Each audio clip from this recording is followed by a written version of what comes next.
मैं 8 महीने की प्रेग्नेंट थी और अपनी डिलीवरी के लिए अपने मायके गई थी। माँ ने मुझे फोन पर बताया, घर के पीछे की तरफ जो खाली जमीन थी ना, वहां पर एक नया कमरा बनवा लिया है।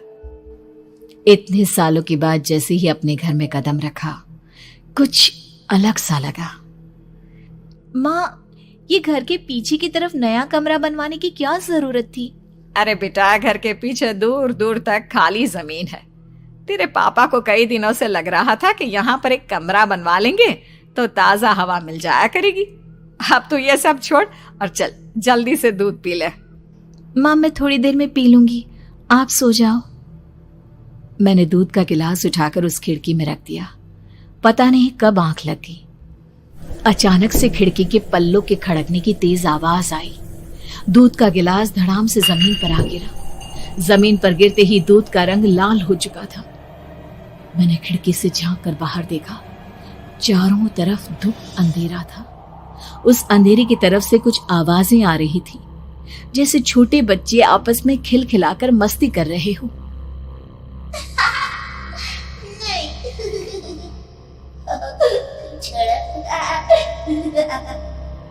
इतनी रात को इतने घनघोर अंधेरे में बच्चों की आवाज कैसे आ रही है? घड़ी में वक्त देखा तो ठीक 12 बजे थे। देखकर मैं सन्न रह गई। बुरी आत्माओं और भूतों की कई कहानियां मैं सुन चुकी थी। वक्त भी कुछ ऐसा ही था। ऊपर से मैं प्रेग्नेंट।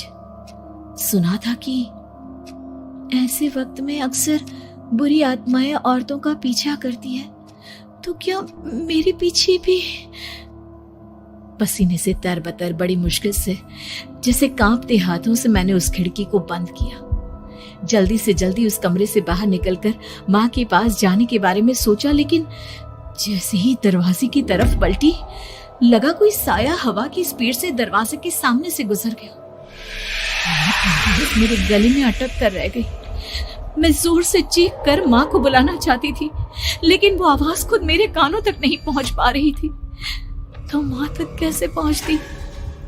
खिड़की के पल्ले एक बार फिर तेज हवा के झोंके से धड़ाम करके खुल गया और पूरी ताकत से मैं चीख पड़ी। जानती थी मेरी चीख की आवाज सुनकर कुछ ही सेकंड में माँ वहां पहुंच जाएगी, लेकिन ऐसा कुछ हुआ ही नहीं। मेरा कलेजा डर के मारे फटा जा रहा था। आखिर माँ ने मेरी आवाज क्यों नहीं सुनी? इतनी गहरी नींद में तो माँ कभी नहीं सोती। ठीक पीछे खुली हुई वो खिड़की। मुझ में इतनी ताकत नहीं बची थी कि मैं पलटकर उस तरफ देख भी सकूं। हवा का एक सनसनाता हुआ झोंका उसी वक्त मेरे कानों से आकर टकराया। लगा जैसे किसी ने दबी हुई आवाज में धीरे से मुझसे कहा, चली जाओ यहाँ से। मैंने दोनों हाथ अपने कानों पर रख लिए और एक बार फिर ताकत लगाकर जोर से चीखने की कोशिश की। माँ! पापा! मेरी आवाज उस कमरे की दीवारों से टकराकर वापस मुझे ही सुनाई दे रही थी।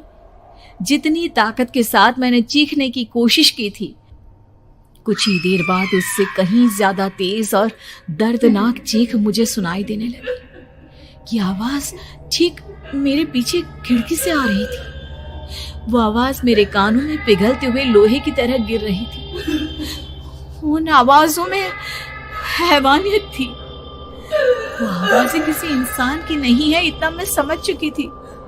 कांप रहे हाथों से मैंने अंधेरे में कुछ ढूंढने की कोशिश की। तभी अचानक मेरा हाथ बेड पर रखी टॉर्च पर पड़ा। किसी तरह ताकत लगाकर टॉर्च का बटन ऑन किया, लेकिन ये क्या? सामने दरवाजे पर 3 छोटी लड़कियां खड़ी हुई थी।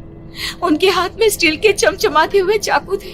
मैं घबराकर लड़खड़ाई और पीछे की तरफ हटी, लेकिन तब तक वो मेरे पास आ चुकी थी। उनकी गर्दन टेढ़ी थी और उनके हाथों के वो चाकू मेरे पेट को निशाना बनाने को तैयार।